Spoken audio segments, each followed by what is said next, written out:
Welcome to Kenton Teaches. Enjoy the video.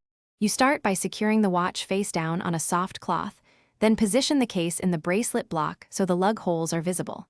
Use the spring bar tool's forked end to engage the flange of the spring bar. Push inward toward the watch to relieve tension. Once the bar compresses, tilt the strap away gently and let the spring bar clear the lug. Make sure to work slowly. Rushing will snap the bar or scratch the case.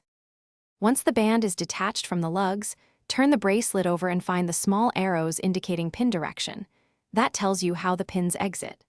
Place the bracelet on the block with the arrow pointing down, then position the pin pusher on the pin head and tap lightly with the hammer until the pin protrudes. Pull it free with pliers. Repeat evenly from both sides of the clasp, so the clasp stays centered once you remove the correct number of links. To finish, realign the shortened bracelet, then reinsert the pins from the opposite side of the arrows so they seat firmly. Tap them flush but don't overstrike. Reattach the bracelet to the case by compressing and seating the spring bars into the lug holes. Make sure both ends click into place. Test the clasp and range of movement. If a pin is stubborn, use a drop of light penetrating oil. Wait a minute, then retry gently. Avoid excessive. Thanks for watching. Please subscribe if this video was helpful.